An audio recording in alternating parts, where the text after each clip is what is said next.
মেহমান ডেকে এনে একসঙ্গে খেতেন, তিনি হলেন হযরতে ইব্রাহিম খলিলুল্লাহ। আর ইব্রাহিম নবী ছিলেন কেমন মুসলিম শুনে নিন। ইব্রাহিম নবী মুসলিম ছিলেন কেমন মুসলিম শুনে নিন। ইব্রাহিম নবী মুসলিম ছিলেন কি মুসলিম শুনে। আচ্ছা আপনারা তো মুসলিম নাকি? কি মুসলিম? কোন মুসলমান? বেরেন ঘুরবে শুনে নিন। আমরা হলাম হানিফ মুসলমান। কি কি? হানাফি আলাদা, হানাফি, শাফি, মালিকি, হাম্বলি এটা মাযহাবের চাপে, কিন্তু হানিফ মুসলমান আমরা হানিফ মুসলমান। তার দলিল কি শুনে নিন। ইব্রাহিম নবী হানিফ মুসলমান ছিলেন, মুহাম্মদ সাল্লাল্লাহু আলাইহি সাল্লাম হানিফ মুসলমান ছিলেন। তার দলিলটা জানিয়ে দিচ্ছি। মা কানা ইব্রাহিম ইয়াহুদিয়া ওয়ালা নাসরানিয়া ওয়ালাকিন কানা হানিফাম মুসলিমা ওয়া মা কানা মিনাল মুশরিকিন। 3 নম্বর পারা 17 নম্বর পৃষ্ঠার একেবারে 11 নম্বর লাইন সূরার নাম সূরা আল ইমরানের মধ্যে আল্লাহ পাক জানিয়ে দিলেন ইব্রাহিম নবী ইহুদি ছিলেন না, ইব্রাহিম নবী নাসারা ছিলেন না। তাহলে ইব্রাহিম নবী কি ছিলেন? ওয়ালাকিন কানা হানিফাম মুসলিমা। ইব্রাহিম নবী হানিফ মুসলমান ছিলেন। ওয়া মা কানা মিনাল মুশরিকিন। ইব্রাহিম নবী মুশরিক ছিলেন না। তো ইব্রাহিম নবী হলেন হানিফ মুসলমান। এখন মুহাম্মদ নবী হানিফ মুসলমান, তার প্রমাণ কি? আল্লাহ পাক নিজেই বলে দিলেন 14 নম্বর পারার 20 নম্বর পৃষ্ঠা 6 নম্বর লাইন সূরার নাম সূরা নাহাল। সুম্মা আওহাইনা ইলাইকা আনিত্তাবি মিল্লাতা ইব্রাহিম হানিফা ওয়া মা কানা মিনাল মুশরিকিন। ও নবী, আমি আপনাকে ওহী দান করলাম, ওহী দিলাম, আপনি ইব্রাহিম নবীকে অনুসরণ করুন, ইব্রাহিম নবীর মিল্লাতকে অনুসরণ করুন। ইব্রাহিম নবী ছিলেন হানিফ মুসলমান, মুশরিক ছিলেন না। তাই আপনিও একজন হানিফ মুসলমান। আমরা হলাম সেই নবীর উম্মত, আমরাও হলাম হানিফ মুসলমান। এই হানিফের আলোচনা অনেক দীর্ঘ, যেহেতু এসব আলোচনা করতে গেলে না একটু লং টাইমের ব্যাপার, তো যাই হোক আবার অনেক কাজও আছে আমার।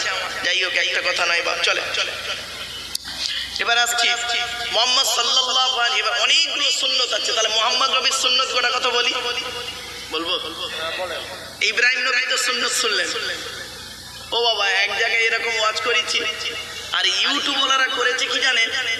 মুহাম্মদ নবীর সুন্নত বলেছি আর ইব্রাহিম নবীর সুন্নত বলেছি। কিছু ইউটিউবওয়ালা কি করে শুনলেন? কিছু ইউটিউবওয়ালা করেছে কি, মুহাম্মদ নবীর সুন্নতটা ছাড়েনি, ইব্রাহিম নবীর সুন্নতগুলো ছেড়ে দিয়েছে। ছেড়ে দিয়ে নিচেই কিছু মূর্খ বক্তা, আলেম, মূর্খ বক্তা, তারা নিচেই লিখছে ওই ওয়াজটা শুনে, আরে আব্দুল্লাহ গিল মারুফ তো মুসলমান নয়, ও তো ইহুদিদের আলেম। আরে আমি তাওরাত পড়ি, জবুর পড়ি, তাওরাত পড়ি, জবুর পড়ি, ইনজিল পড়ি, তাওরাত, জবুর, ইনজিল সবই রয়েছে, এবং শ্রীমতী ভগবত গীতাও আছে আমার কাছে, বাইবেল রয়েছে, কি নেবে? কোরআনও আছে। ব্যাস ওই ইব্রাহিম নবীর সুন্নত গুলো বলেছি বলে ও আর ওই ইউটিউবওয়ালা ছাড়েনি, পরে মুহাম্মদ নবীর সুন্নত গুলো তো ছাড়েনি। ও মৌলবি করেছে কি, ওইটা শুনেই ফতোয়া মারতে শুরু করে দিয়েছে। বললো উনি ইহুদি মাওলানা, ওনাকে দাওয়াত করেছে কারণ উনি ইহুদি মাওলানা, উনি ইব্রাহিম নবীর মতকে অনুসরণ করে চলে। কি মূর্খ মৌলবি, আমি তো ভাবতেই পারিনি। পরে খবর নিয়ে দেখলাম আমার ছাত্র ছাত্রীরা সব বলছে, যারা শিক্ষিত এডুকেটেড পারসন, তারা বলছে স্যার ওর কথায় গুরুত্ব দেবেন না, ও মূর্খ, ও লেখাপড়া নয়, খুব বাজে নোংরা কমেন্ট, বাজে প্রকৃতির মানুষ। আমি যা ছেড়ে দেবো, এজন্য বলি শুনি। এই জন্য ইউটিউবওয়ালাগুলো এরা আমার সব পরিচিত ছেলে, এরা সব জানে, এরা যা ছাড়ে সব একদম ডাইরেক্ট ছেড়ে গেছে। চলুন মুহাম্মদ নবীর সুন্নতগুলো এবার একটু বলবো বাবা, হ্যাঁ তাহলে বুঝতে পারবেন। চলুন, তবে সুবহানাল্লাহ একটু জোরে বলতে হবে, পারবেন তো? ঠিক আছে। মাথায় টুপি দেওয়া মুহাম্মদ নবীর সুন্নাত, মাথায় পাগড়ি পরা মুহাম্মদ নবীর সুন্নাত, মাথায় রুমাল পরা মুহাম্মদ নবীর সুন্নাত, শুধু তাই নয়, বাবরি চুল রাখা মোহাম্মদ রবির সুন্নাত, দাড়িটাকে বড় করা মোহাম্মদ রবির সুন্নাত, গোঁফটাকে ছোট করা মোহাম্মদ রবির সুন্নাত, মেসওয়াক করা মোহাম্মদ রবির সুন্নাত, পাঞ্জাবি গায়ে দেওয়া মোহাম্মদ রবির সুন্নাত, ভেতরে গেঞ্জি গায়ে দেওয়া মোহাম্মদ রবির সুন্নাত, ফাড়া লুঙ্গি পরা, কি ফাড়া বলে তো দেখি, ওই চেরা চেরা ফাড়া, ওই ফাড়া লুঙ্গি পরা মোহাম্মদ রবির সুন্নাত। শুধু তাই নয়, আরো সুন্নাত বলে যাচ্ছি, শুনে নিন। জুতো পায়ে দেওয়া, এই জুতো পায়ে দেওয়া মোহাম্মদ রবির সুন্নাত। শুধু তাই নয়, পেশাব পায়খানা ফিরে কুলুপ ব্যবহার করা মোহাম্মদ রবির সুন্নাত। খাবার আগে হাত ধোয়া মোহাম্মদ রবির সুন্নাত। খাবার আগে দস্তরখানা বিছানো মোহাম্মদ রবির সুন্নাত। খাবার আগে দোয়া বলা মোহাম্মদ রবির সুন্নাত। খাবার আগে লবণ বা পানি গালে দেওয়া মোহাম্মদ রবির সুন্নাত। মোহাম্মদ রবি করতেন কি, 3 আঙুলে খাবার তুলতেন। আমার রসুল করতেন কি, 3 আঙুলে খাবার তুলতেন, 5 আঙুলে গালে দিতেন, ভালো করে চিবিয়ে হজম করে বের করতেন। নবী মুহাম্মদ সাল্লাল্লাহু আলাইহি ওয়াসাল্লাম বলেছেন, তোমরা যখন পানি পান করবে, ঢক ঢক করে পানি পান করবে না, 3 ঢোকে পানি পান করবে। আর পানি পান করার পরে সূরা তাহারের একটা আয়াত আছে, ওয়াসাকাহুম রাব্বুহুম শারাবান তাহুরা, এই আয়াতটা তোমরা পড়বে। এরপরে আল্লাহ রসুল বললেন, ও দুনিয়ার মানুষেরা শোনো, তুমি খাবার খাবার পরে বাসনটাকে ভালো করে চেটে খাবে। আল্লাহ নবীর স্ত্রী আম্মা জান আয়েশা বর্ণনা করছেন, আল্লাহ নবীর স্ত্রী আম্মা জান আয়েশা বর্ণনা করছেন, 1000টা প্লেট যদি আমার সামনে দেওয়া হয়, আল্লাহ নবী যে প্লেটে খেয়েছেন, ওই প্লেটটাকে আমি আগেই বুঝতে পারতাম আল্লাহ নবীর প্লেটটা অত্যন্ত পরিষ্কার থাকতো। ও নবীর উম্মতেরা, আপনি সত্যিকারের যদি মুসলমান হয়ে থাকেন, আজকের বাড়িতে গিয়ে খাবারটা খাবেন যে প্লেটে, ওই প্লেটটাকে ভালো করে চেটে খাবেন। চেটে তো খান না, হুজুর নিজেই চেটে খায়নি, হুজুরের মধ্যে নবীর সুন্নতটা নেই, তা মুরিদরা কি করবে? পীর সাহেব নিজেই তো চেটে খায়, তা পীরের মুরিদ কতটা ভালো হবে? আমার বাপেরা, নবীজি বলেছেন আঙুলটাকে ভালো করে চাটবে। আঙুল চাটা হলো সুন্নাত, বাসনটাকে ভালো করে চেটে খাওয়া সুন্নাত। এরপরে নবীজি বললেন, খাওয়া কতটা পরিমাণ খাবে? লোকের বাড়ি খেতে গেছো বলে পেট ভর্তি করে খাবে না। নবী বললেন, পেটটাকে 3টে ভাগে ভাগ করবে। 1 নাম্বার হলো কি, প্রথম ভাগটা খাবার দিয়ে ভর্তি করবে, দ্বিতীয় ভাগটা পানি দিয়ে ভর্তি করবে, তৃতীয় ভাগটা ফুল ফাঁকা রাখবে, হজমের উপকার হবে। আপনি পেয়েছেন বলে খুব খেয়ে ফেললেন না। এজন্য অনুরোধ করে আপনাদের বলে যাচ্ছি, এই নবীর সুন্নাত গুলোকে আপনি বাস্তবায়ন করুন।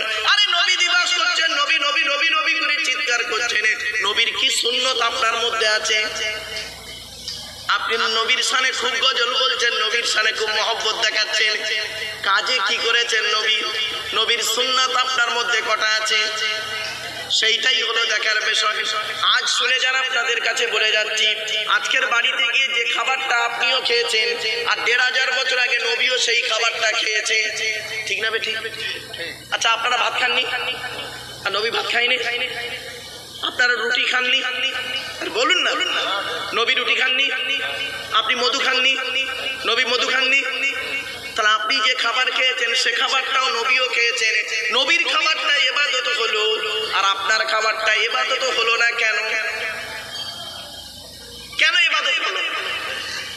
আজ আপনাদের বলে যাচ্ছি, বাড়িতে গিয়ে যখন এই খাবারগুলো খাবেন, নবী যে খাবার খেয়েছেন, আপনি সেই খাবার যখন খাবেন, মনে মনে একটাই নিয়ত করবেন।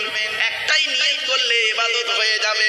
আল্লাহর নবী এই খাবারটা খেয়েছেন, তাই আমি খাচ্ছি। আল্লাহর নবী এই খাবারটা খেয়েছেন, তাই আমি খাচ্ছি। আল্লাহ রাসূল এই খাবারটা খেয়েছেন, তাই আমি খাচ্ছি। ইবাদত বলে গণ্য হবে, নবীর সুন্নতটা আদায় হয়ে যাবে। এবার আসছে আল্লাহ নবীর প্রিয় খাবারগুলো কি কি, একটু শুনে নিন। আজ বাড়িতে গিয়ে ওই খাবার যখন খাবেন, মনে মনে আমল করবেন। কি কি? 1 নাম্বার, নবীজি কি খাবারটা খেতেন শুনে নিন। 1 নাম্বার নবীর প্রিয় খাবারের নাম হলো কি জানেন? স্বচ্ছ পানি। কি বললাম বাবা? স্বচ্ছ পানি খেতে নবী পান করতে ভালোবাসতেন। আপনি যখন মিনারেল ওয়াটার পানি পান করছেন মনে মনে কেন একটু বললেন না আল্লাহর নবী স্বচ্ছ পানি পান করতে ভালোবাসতেন, তাই আমি এই পানিটা পান করছি, বিসমিল্লাহ বলে পান করলেন, ইবাদত বলে গণ্য হবে, নবীর সুন্নতটা আদায় হয়ে যাবে। আল্লাহর নবী প্রিয় খাবারের নাম হলো কি জানেন? মধু। মধু আপনি যখন মধু পান করবেন মনে মনে বলবেন বিসমিল্লাহ বলে পান করবেন, আর মনে মনে বলবেন আল্লাহর নবী পান করেছেন তাই আমি পান করছি, ইবাদত বলে গণ্য হবে, সুন্নতটা আদায় হবে। আপনি যখন দুধ খাবেন, দুধ নবীর প্রিয় খাবার ছিল দুধ, দুধ যখন খাবেন আপনি মনে মনে বলবেন সেম। খেজুর যখন খাবেন মনে মনে বলবেন। আর নবীর দুটো গোস্ত খেতে ভালোবাসতেন, বকরির পাঁজরের গোস্ত খেতে ভালোবাসতেন আর মোরগের গোস্ত খেতে ভালোবাসতেন। নবী দুটো ফল খেতে ভালোবাসতেন, একটা ফলের নাম হলো বাতিকুল আহমার, তরমুজ। তরমুজ খেতে নবী ভালোবাসতেন। আপনারা তো রোজার মাসে খুব তরমুজ পান খান, ঠিক না বেঠি? কিন্তু ইবাদত বলে গণ্য হবে না তখনই যতক্ষণ মনে মনে একটু বলবেন যে আমার রাসূল তরমুজ খেতে ভালোবাসতেন তাই আমি তরমুজ খাচ্ছি, ইবাদত বলে গণ্য হবে, সুন্নতটা আদায় হয়ে যাবে। শুধু তাই নয়, নবীর আরেকটা খাবারের নাম হলো ডালিম, বেদানা। রোজার মাসে খুব ডালিম বেদানা খেয়েছেন, আপনি খেয়েছেন কিন্তু ইবাদত বলে গণ্য হয়নি। তখনই হবে বিসমিল্লাহ বলে খাবেন আর মনে মনে বলবেন আল্লাহর নবী খেয়েছেন তাই আমি খাচ্ছি। শুধু তাই নয়, নবীজির প্রিয় খাবার ছিল দুটো সবজি।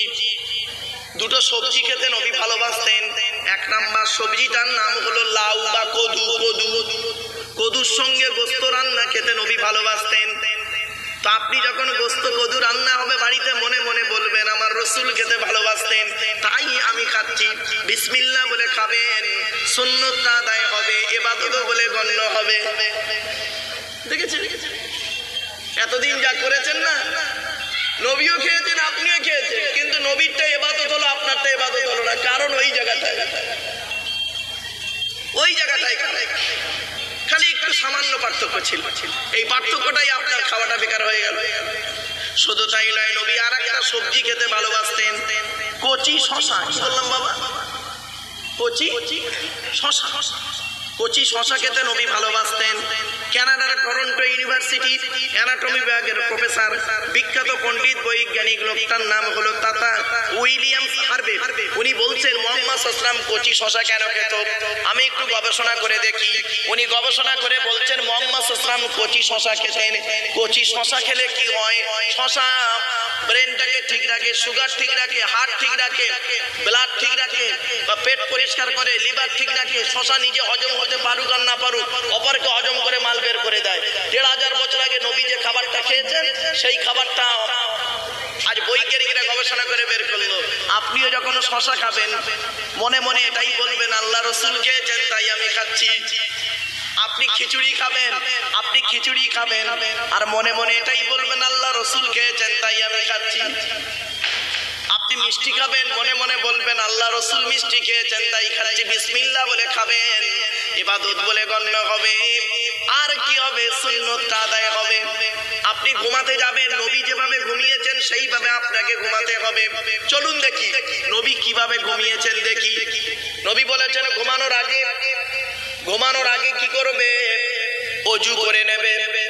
২ নাম্বার ঘুমানোর আগে কি করবে? বাতিটা অফ করে দেবে। ৩ নাম্বার ঘুমানোর আগে বিছানাটা ঝেড়ে নেবে। ৪ নাম্বার ঘুমানোর আগে দোয়া বলবে। ৫ নাম্বার ডান হাতটা ডান চোয়ানিতে রাখবে, ডান কাত ফিরে ঘুমাবে। ৬ নাম্বার হলো কি? বেটা ছেলেদের বিনা কারণে উপুড় হয়ে শোয়া নিষেধ আছে, মেয়েদের বিনা কারণে চিত হয়ে শোয়া নিষেধ আছে। কোথায় আছে?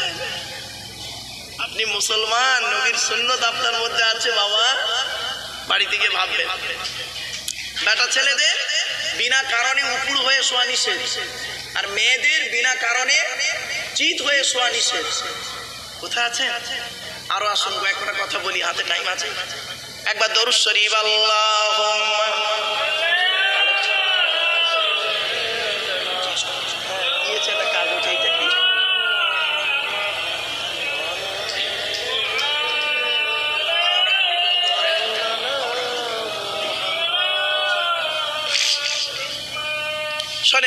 দরুদ শরীফটা কেন পড়াচ্ছি জানেন?